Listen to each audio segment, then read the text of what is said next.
Let's say you spend years helping others. You donate half your income to charity, never ask for credit, and genuinely want to do good, not for applause, not for legacy, just because you think it's right. Admirable, but is it selfless? What if helping others gives you a quiet sense of pride, or helps you sleep at night, or reaffirms the story you tell yourself that you're a good person, someone who matters? Can that act still be called selfless if it leaves you with something, even if that something is just internal warmth? This is where things start to unravel, because the more we investigate selflessness, the more it slips away. Every moral act seems to leave behind a trail of satisfaction, a little nod from your ego saying, yeah, that was the right thing to do, that was the kind of person I am. Which raises the question, if you benefit from doing good, emotionally, socially, even spiritually, can it still count as selfless? Some philosophers say no. They argue that all actions, even the kindest, are rooted in self-interest. This view is called psychological egoism, and it's not saying we're all greedy monsters. It's just that everything we do at some level is for us. You help someone because it aligns with your values. You donate because it makes you feel useful. You comfort a friend because their pain unsettles you. Their suffering becomes your discomfort, and in helping them, you're really just restoring your own emotional balance. Even anonymous giving isn't safe. You might tell no one, gain no social points, and still feel good about doing the right thing. That internal glow and the moral high might be its own reward. And if you'd feel worse not doing it, then in some twisted sense, you're still avoiding discomfort. Still acting, at least partly, for you. You might think, okay, but who cares? The world is better either way. And that's true, results matter. But the question isn't about utility, it's about purity. Can an action be metaphysically pure of the self? Can you do something good and get nothing back? Let's pause and imagine a strange, impossible scenario. You're given two options. Option one, you live the rest of your life believing with absolute certainty that you murdered someone. You remember it. You carry the guilt. You hate yourself for it. But it never actually happened. You're innocent. Option two, you really did murder someone. You strangled them with your bare hands. But the memory is erased. There is no guilt, no shame, no consequences. You live peacefully, believing you're a decent person. Which version of you is morally worse? It's a disturbing thought experiment because it severs truth from experience.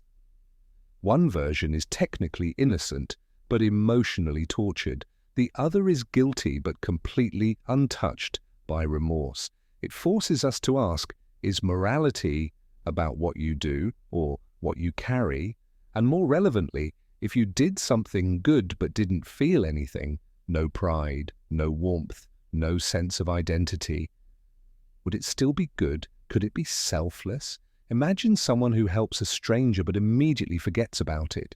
Not even a flash of recognition, no reward, no internal narrative, no psychological trace. Did they do a good thing? Is that act more selfless than the one done by someone who remembers, reflects, and basks, even slightly, in the glow of their virtue? What about the inverse? What if someone tries to help but fails and still suffers for it, still grieves and blames themselves? Does that failed attempt earn more moral weight than the clean, successful, guiltless one? Now we're in strange territory, because suddenly the act itself is no longer the center, it's the awareness, the story around it. Maybe selflessness isn't about what you do, but what you don't take away from what you do. But even that's slippery, because who's to say you're not just performing selflessness to prove to yourself that you can, that you're above all that you can act purely without strings, and in doing so, quietly congratulate yourself on your own moral transcendence. Maybe there's no way out. Maybe the self is in everything, every decision, every hesitation, every posture toward good. Even the desire to be selfless reveals a kind of ego. You want to be that kind of person. You want to be the one who gives without taking, but that want contaminates the purity. It makes the act about you. That's what haunted Kant. The idea that morality, to be real, had to come from duty alone, not desire, not emotion, not pleasure, just the cold, rational obligation to do what's right. If you liked being kind, it didn't count. If you helped because it felt good, it wasn't moral. Only if you acted from duty, even if it made you miserable, was the action truly moral. But that standard is so harsh it becomes almost alien. Because what does it say about our humanity if we can't feel good doing good? Are we meant to shut ourselves off emotionally to reach some pristine moral state, or worse? What if we can't shut ourselves off? What if we're incapable of doing anything without leaving a little room for the self to benefit? There's an evolutionary argument, too, that altruism exists because it helped us survive. Cooperation, empathy, sacrifice. These things increased our odds of passing on our genes. Even the most heroic deeds may have roots in adaptive behavior. You help others, and your tribe helps you. You build a reputation, and your offspring thrive. Even the act of jumping on a grenade might serve a genetic or social function. So maybe kindness isn't moral, maybe it's biological. And yet, does that make it meaningless if love, sacrifice, and generosity are coded into us by evolution? Does that strip them of their beauty? Or does it make them more beautiful? That despite being designed for survival, they transcend it? That even if kindness is a trick of the brain, it's a trick that helps someone else? Because here's the strange truth. Even if an act isn't pure, it can still be good. A flawed, self-tinged gesture can still save a life, still feed someone, still make a stranger feel seen. The result doesn't have to be perfect to be meaningful. So maybe we're asking the wrong question. Maybe selflessness doesn't mean getting nothing in return. Maybe it means doing good even when there's nothing guaranteed, even when no one's watching, even when there's no applause, no reward, no certainty that it'll ever matter. And yet you do it anyway. That's not the absence of self. It's the surrender of self-interest. It's choosing to help even when no part of you benefits. Even if you wish you did, even if it hurts.